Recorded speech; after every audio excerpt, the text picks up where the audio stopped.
everyone need to have a friend, or is it possible to go through this thing as a loner? They do love that idea that they can be by themselves. They're not accountable to anybody. They're not young people that just don't know how to communicate. Right? We need to help them because a lot of them are lost, and that's down to us to help them to find their place. You know, you can be around people but still be very much alone. I don't know about that. There's a lot more other characters of that age group. Do you like the mug, by the way? What's going on here? More gizmos, gadgets and trinkets and stuff. Brilliant. I love it. Yeah. I love it. We're recording, right? We are. Are we ready to rock and roll? Yeah, let's go. We was up. Excellent. So let's be honest, and we're continuing the conversation today about friendship, and we have our guest Anthony with us. I think you've become acquainted to Nick and Inch High already today. Yeah, Would you agree? He's shaking his head. I don't know why he's shaking his head. I think and Anthony and I, we had a conversation a little while back on the phone, but it's the first time I know we're not in the flesh, but I got to meet you in person like this. Yeah. Absolutely. And I've seen Anthony before, haven't I, Anthony? A couple of occasions. So that's Yes, we have. Yeah. Yeah. I think.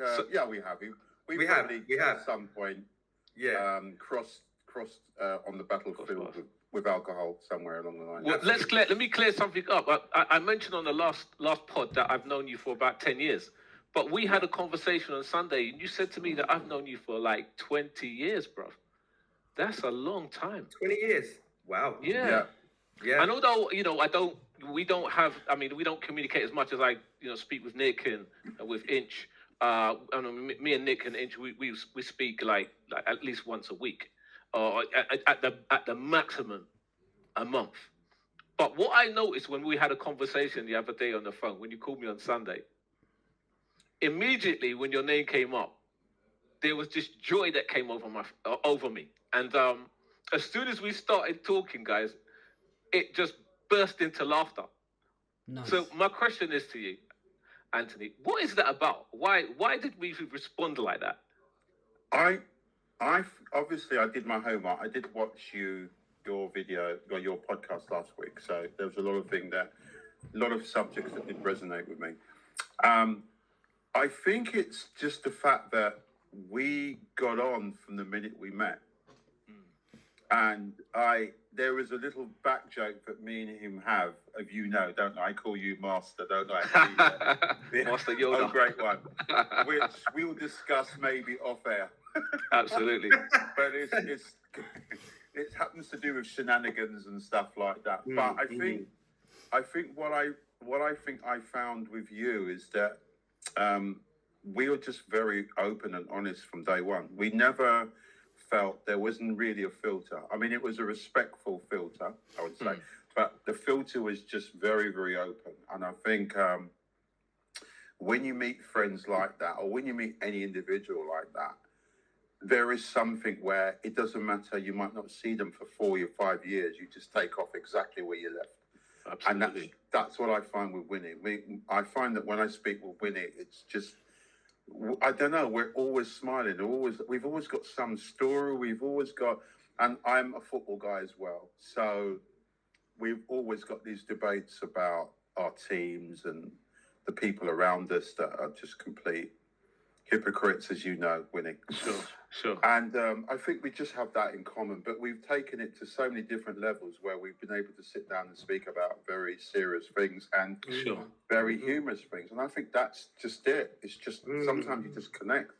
Yeah, I would agree with you. I think there's again, like I said to about the guys that I socialize with on a regular basis, is there's a kindred spirit here, and a lot of that has to do with joy. Straight away, like we get into bantering and having a laugh and joking about things, whether it be the past, present, or things like what's happening now with David Coots. You know what I mean? With that guy who you think about him and his friends who kind of have embarrassed him with these videos that have come out recently. That would never ever come into our mind to do something to one another. Never. So again, I'm really grateful that I've got good friends. So Anthony, what does friendship mean to you? I'm not gonna give you loads of questions. Don't get me wrong. I think this is I just want to get your opinion on what friendship means. Friendship. Friendship means a lot to me. And then it's not to say it doesn't mean anything to you guys, right? Because like I said, I watch you guys. Seriously, I don't know. If we were in a company, HR would have sacked all of you. Well, at least two of them. I think, to me, friendship is a very important thing. And I'm talking about from a male point of view. I mean, you can have female friends, you have male friends. But I think when I speak about friends, what I call, buddies is a very kind of American term, but I'm talking about English lads or whatever, your mates. Sure. It's just that bond where you're together and you just feel, you just be yourself. And I mean being yourself. You talk about things which you probably wouldn't talk to a colleague at work. You might even talk to your wife about, your girlfriend, whatever. It's just something where you guys, we just have a connection where we can just talk about any stupid subject. It'll just venture off into some humorous thing, or it will just be something where we can just say no, and we can talk about it, but it's like a tennis match. We're hitting the ball over the net, but at an equal pace. No one's more getting advantage than the other. Does that make sense? Yeah, it does to me. Guys, what do you think? What do you think about what Anthony said there? Go for it, Mike. No. I mean, I'm just picking up on what, in terms of the kind of friendship that you guys had, and for me, I'm picking up on that sort of that trust and that kind of openness. And I think, in terms of length of time, because I mean, I know people put 20 years, but that kindred spirit, because when sometimes when you know, to be honest, you know what I mean.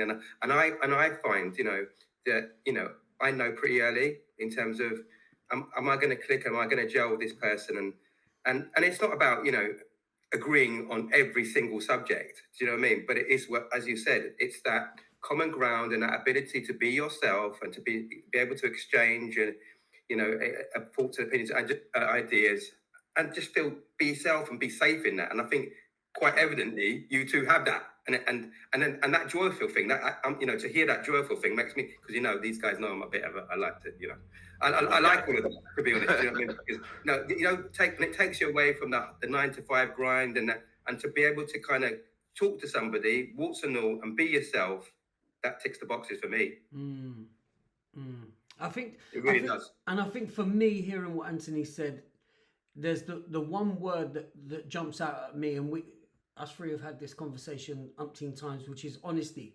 That you can be yourself, as you were saying, Anthony. Yeah. That bit that you can just be. That if I go and see Mike or I go and see Win, then I know if I'm in an absolute horrendous mindset, I haven't got to hide that, and I'm taken in as that mindset I am there. Within 10 minutes, we'll be cursing and laughing and joking, because I know that I'm with somebody that really genuinely gives a.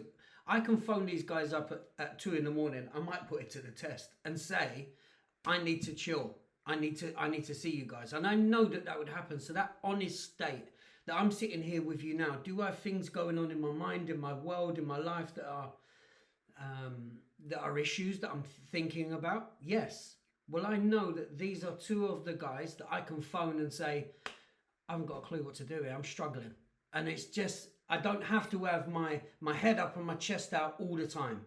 I can just be. So that honest part that you speak about, Anthony, is what resonates with me. It goes back to the old adage, right? I'm not going to point my finger at you, because then there's 3 pointing back at me. And I've got that with these guys. Absolutely. So I'm 100% with you on that. It's that honesty and genuine part. So another question that kind of goes through my mind, because I spoke to a friend of mine today, and he doesn't really have this kind of relationship with friends. He's very much a loner, so to speak. I mean, he's got friends, but they're not like, you're not going to be able to call him at 2 a.m. in the morning and ask for support. So the question that came to my mind at the time was, does a man need to have a friend, or is it possible to go through this thing as a loner? Do you know anyone that's pretty much a loner and doesn't really kind of have that kind of relationship with anybody, but you might speak to them on an odd occasion. And is there any kind of ramifications of not having close friends, like being isolated by yourself? Can that be a bad thing, or is it a good thing? I think sometimes that can. It also can depend on people's past, their upbringings, the way the way they've been brought up in your life. Like some people, they crave solitude. Mm. They do love that idea that they can be by themselves. They're not accountable to anybody. They don't have to. Nobody relies on them, right? And that permeates into all different areas, unfortunately, which is another subject. But I think from a human from a community point of view, I just think that humans are made to be like a tribe. We are made to be together, whether you like it or not. You can isolate yourself as much as you like, but we are made together. Hence, you can see the fallout from COVID now, where you're seeing a generation of young people that just don't know how to communicate, right? I've been working in corporate companies for quite a few years, and I can see a big difference. You can see there's something that's actually happened to them. They even people that are sort of running sort of night bars and in the hospitality industry, they can see a difference. Young people don't want to drink, they don't want to do this. And I'm not saying there's anything wrong with that, but you can see there's a big difference in the mindset from our age group, from them. It's not, I wouldn't say it's small, it's a big one. And it's very scary because what worries me, Winnie might tell you, I am very much into helping young people in development and so forth. That's my attitude. I think just because I've been blessed with certain things, we need to pass it on. We need to accept, and I'm talking about men as well, young men. We need to help them because a lot of them are lost, and that's down to us to help them to find their place. Sure. So that's kind of why I think we do need to have a togetherness. And like I said, I'm a bit worried about the next generation because COVID just literally just wiped that away, and they're struggling. You can see it. Yeah. And so to answer that question, I think you can be by yourself, but I genuinely think we were designed to be like together and to help each other. Okay. Nick, do you have any comments on that? I find what you've just said, I agree with. I suppose I look at it with you, Anthony, but also there's the honest bit that you spoke about before is where I come from, because I've been around. Listen, I've been in romantic relationships where I've never felt so lonely. I've been around groups of people where I've never felt so lonely. So this bit about people around you, but I hear what you're saying, which I think you're saying is not just about having another human being there, but a connection of a sort, a togetherness in that way, and that bit I'm with you 100%, but and I don't know whether, myself included, I'm not saying that I understand all of this, I don't know whether everybody's aware consciously in their mind, actually, I'm around 20 people here. I'm in this party, but bleep, bleep, I'm on my own. Yeah. And so it's the connection of that togetherness that I think you're referring to, Anthony, which I'm with you 100%. Yeah. What do you think? What do you think, Inch?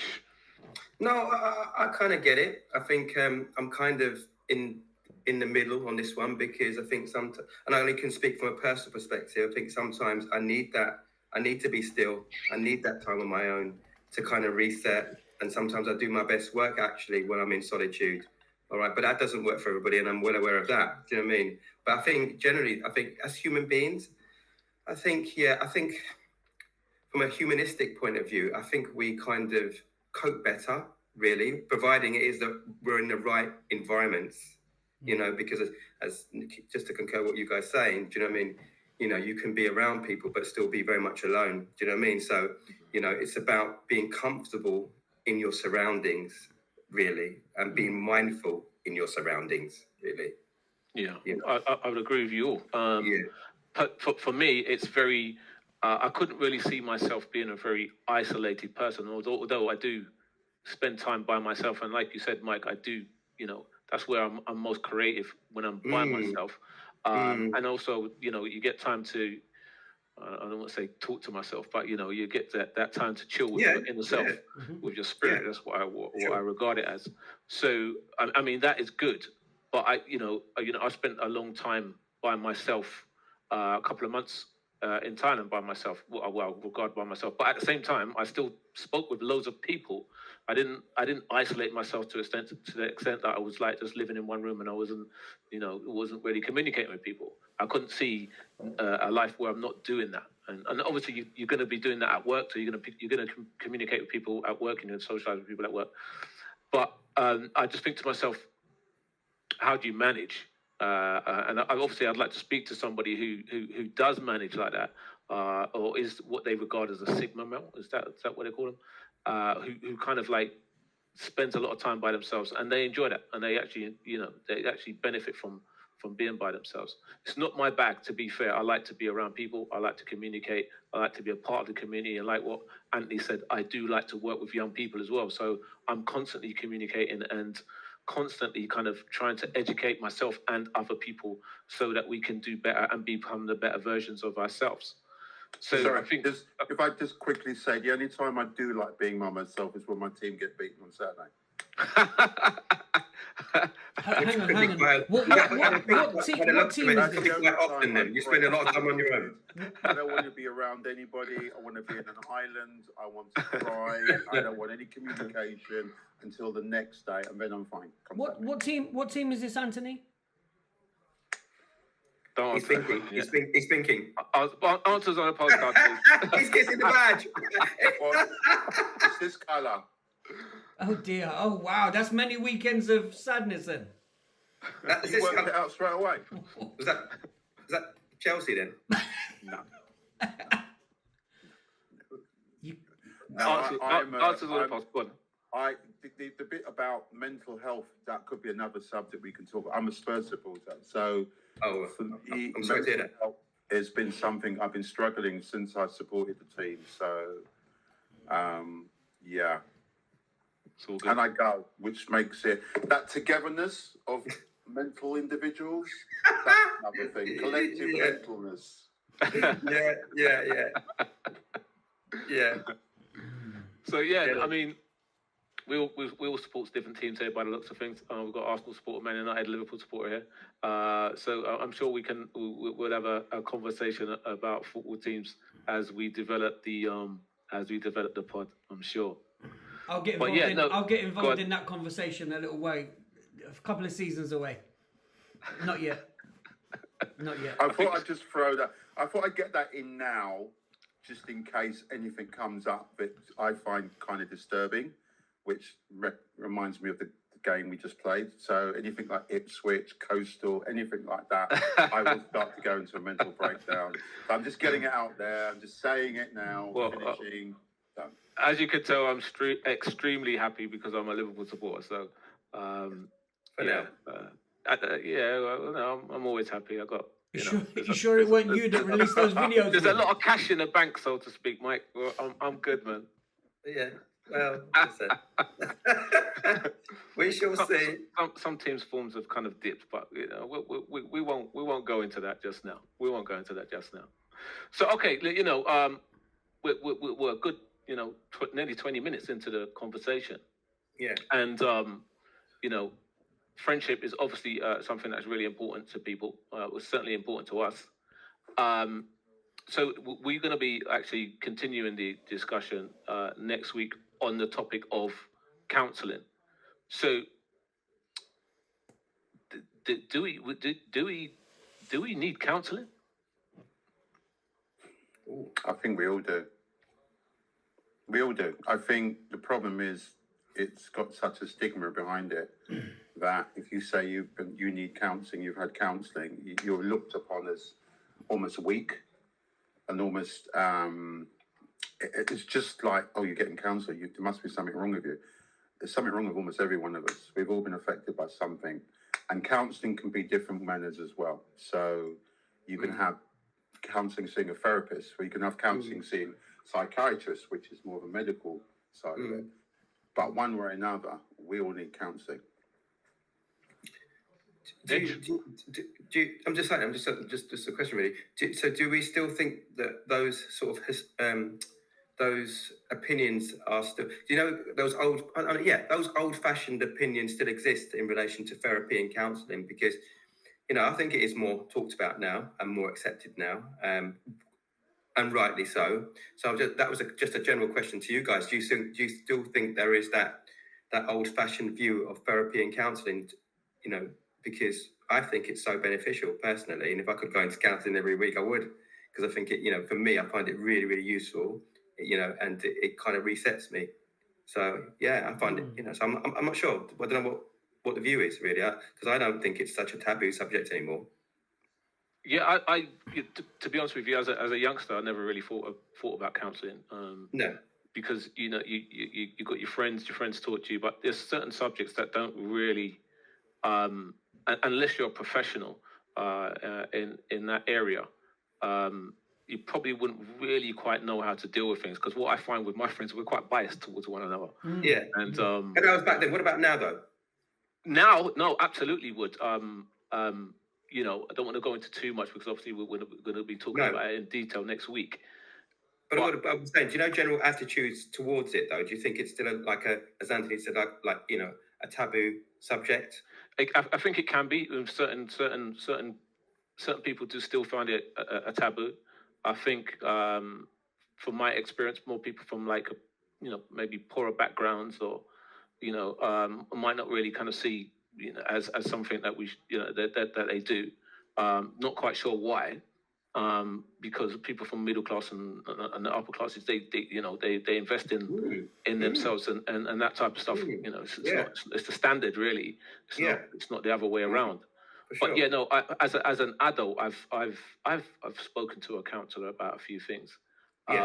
Because there's certain traumas that that we go through that not necessarily your friends can really kind of deal with it. What would you say, Nick? I think for me, when it comes to, there's a difference between, and I've already spoken to you guys, the fact that we're moving on to this topic next is you have to rein me in, because I know that this is where my passion is, this is where my heart is when it comes to therapy. So just before kind of stepping away from the friendship part, I see my friendship, and we spoke about this before, that I choose my friends wisely, that are not going to bring drama to me, because my friendship group that I have got are therapeutic by nature. Yeah. There's a therapy of a kind, but as you guys have said, they're opening up about certain issues, and this is the best way why I would say that therapy is a must. All of us, whether we call it by a small letter T or a large letter T, have experienced some sort of trauma in our life. We're labeling it that trauma, by the way, whether it's a big T or a little t. Now, the word trauma means wound. Now, the problem that I found before I stepped into therapy was, imagine, for example, somebody shoots me with a bow and arrow. Now it's sticking in. I want to know what kind of metal it is, what kind of wood it is, what's the feathers made out of, who's done the shooting, blah, blah, blah, all of this stuff. What I need to be doing is attending to the wound. I need to be attending to that trauma. The rest of it I can deal with later on. But sure. It took a hell of a lot of effing money for me to go through therapy to realize actually that's what I need to deal with, is the trauma, the wound itself. So I think it's vitally important. Do I think that there's still a stigma with it? Yes, I do. I don't think it's as bad as it was, but yes, it's still out there. And especially, Anthony kind of alluded to it earlier, when it comes to guys. I think, and this is, I've got no stats on this, I'm not saying this is a fact, but it wouldn't surprise me if there's more of a stigma for men than women on this one subject. Oh, I'm going to therapy. I don't know if women would be as worried about sharing that information as guys would be. We've shared. I've told you that I've been into therapy. Yeah. You know?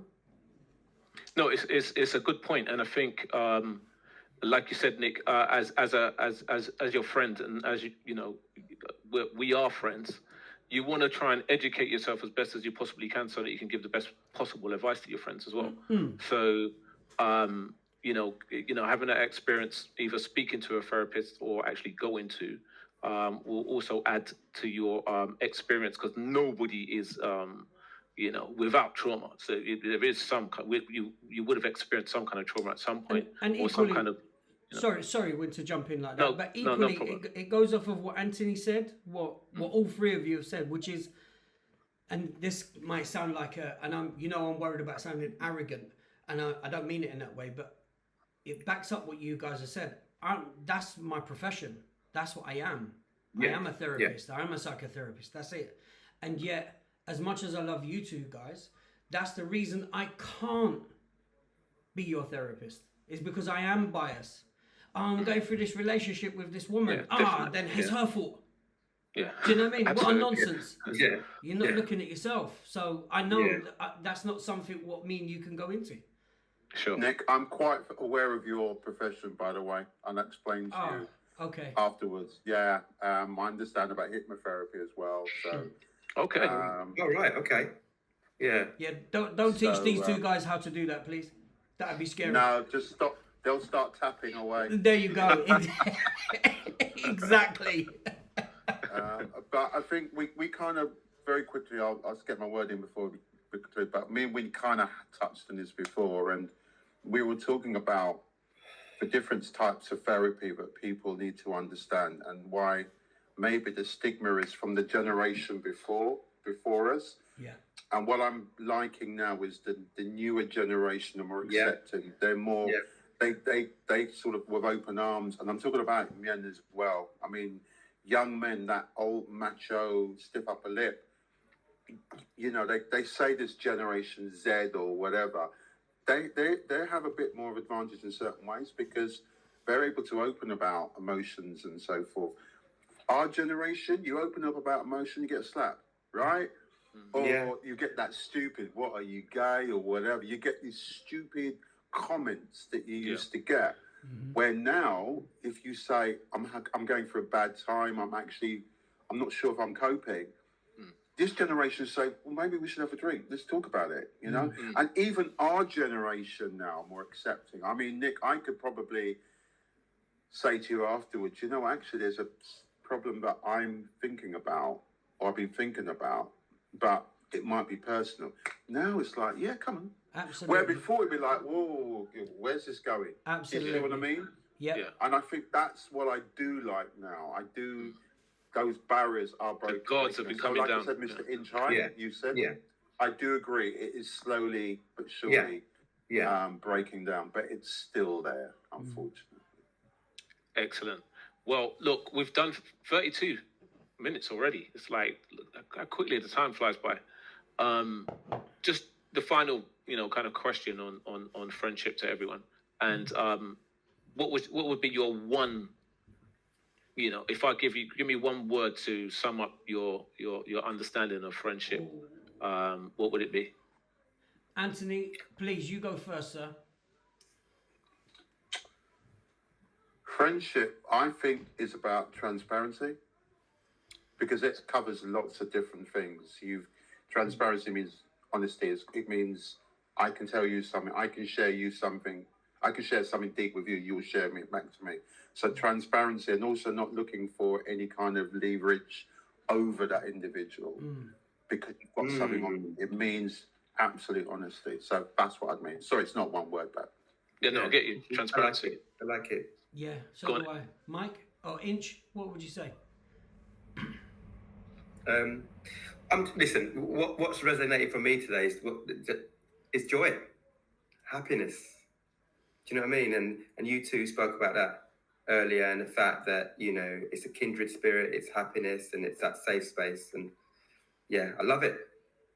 Yeah, because when I'm joyful, I'm happy. Yeah, 100%. Yeah. And if I jump in here a bit similar to Anthony, as in it's not just one word, but if I was to give advice to younger people than myself and people of my ages, choose wisely. Absolutely. Absolutely. Yep, 100%. For me, it's what it's always been. Just be your authentic self, and if you don't fit into that that group or that the people that you're surrounded with, that you regard as friends.